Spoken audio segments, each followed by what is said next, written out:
اچھا مفتی صاحب میں آپ کی طرف آؤں گا حضور.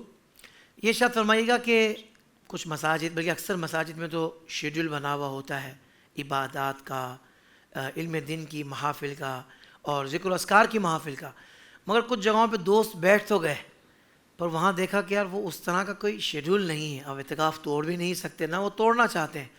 میں چاہوں گا حضور کوئی ایسا آپ عبادات کا اور کچھ ایسا سلسلہ بتا دیں، کوئی شیڈول بتا دیں کہ وہ یہ سن لینا تو ان کے ذہن میں ہو یا ان تک کوئی یہ باتیں پہنچا دے کہ دیکھیں ایسی صورت میں مفتی صاحب نے یہ بتایا ہوا ہے، تو وہ اپنا شیڈول خود بنا لیں اور وقت ضائع ہونے سے بچ جائے اور اچھی تربیت بھی ہو جائے اور کچھ علم کا خزانہ بھی ان کے پاس آ جائے.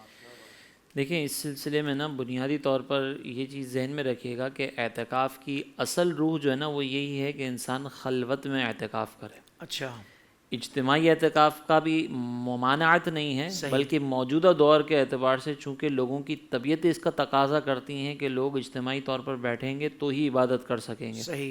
تو اس بنیاد پر فی زمانہ جو ہے وہ اجتماعی اعتکاف کروایا جاتا ہے اور یہ کروانا ہی چاہیے. صحیح. کیونکہ موجودہ دور کی طبیعت ہے نا وہ تنہائی پسندی میں یا تنہائی میں جا کر عبادتیں نہیں کر سکتی، صحیح.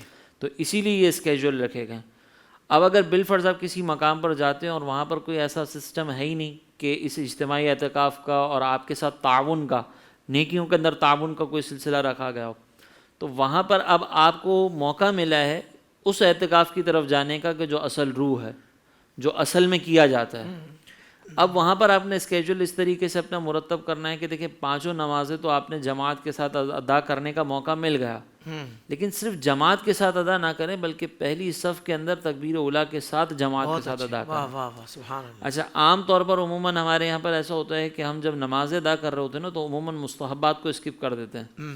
اس میں جیسے نوافل ہوتے ہیں، نماز کے بعد کی نوافل یا سنتیں غیر موقعہ ہو گئیں وہ چھوڑ دیں، تو یہ تمام چیزوں کا بھی اہتمام آپ کریں. کیونکہ اب آپ مسجد میں ہی ہیں، اب آپ مسجد سے باہر تو کہیں نہیں جانا نا، اب آپ کا اور کوئی کام نہیں ہے، اب آپ نے اپنے آپ کو مختص کر دیا عبادت کے لیے، اب آپ نے نفلی کام بھی اس میں اختیار کرنا ہے.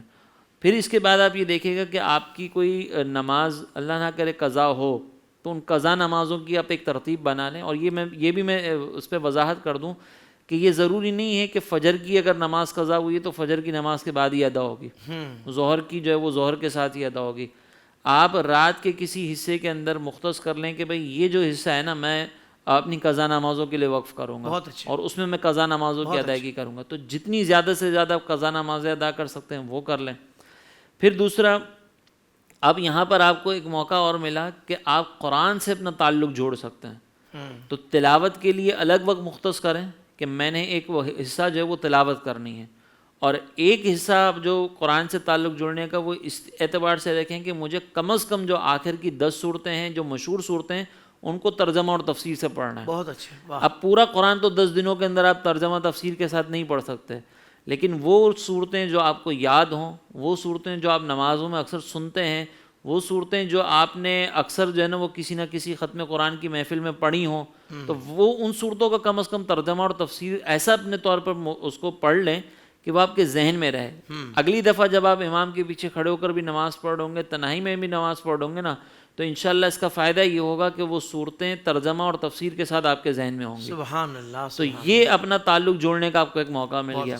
دوسرا پھر یہاں پر ایک آتا ہے فرض علوم کے بارے میں کہ آپ کو یہاں پر آپ اس اعتکاف کے دنوں میں کوشش کریں کہ اپنے فرض علوم کو سیکھ لیں اور اس میں سب سے پہلے اپنے عقائد کو سیکھیں. بالکل صحیح. کیونکہ عمومی طور پر ہم جو ہے وہ جب عام روٹین میں ہوتے ہیں نا تو ہم اپنے عقائد کی طرف متوجہ نہیں ہو پاتے، ہم دین کی تعلیمات کی طرف متوجہ نہیں ہو پاتے.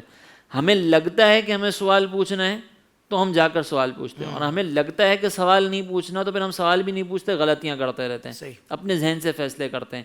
اب یہ موقع ملا ہے کہ آپ مرتب انداز میں جو ہے وہ پڑھ سکیں کتابوں کو، تو کچھ کتابیں مختص کر لیں. جیسے مثال کے طور پر اس میں فرض علوم کے حوالے سے آپ فیضان فرض علوم کر کے دعوت اسلامی کی طرف سے باقاعدہ کی شائع کی گئی ہیں کتابیں، آپ ان کو پڑھ لیں. دوسرا، امام غزالی رحمۃ اللہ تعالیٰ علیہ کی بڑی نفیس کتابیں جن میں سے مختصر ترین اگر آپ دیکھیں نا تو منہاج العابدین ہے. یہ آپ کو فرض علوم بھی سکھائے گی اور باطنی اصلاح بھی کرے گی. سبحان اللہ. اسی طریقے سے پھر آپ جو ہے وہ جال حق مفتی احمد یار خان نعیمی صاحب رحمۃ اللہ تعالیٰ علیہ کی، وہ آپ اگر پڑھ سکیں تو وہ پڑھ لیں. پھر آپ کو موقع ملا ہے سرکار علیہ الصلوۃ والسلام کی سیرت پڑھنے کا. سبحان اللہ. آپ سیرت کے لیے ایک وقت مختص کر لیں، اس میں آپ سیرت کا مطالعہ کر لیں. یہ وہ چند چیزیں ہیں جس میں اب آپ روٹین میں آ کر اپنی چیزوں کا ہی مطالعہ کر سکتے ہیں.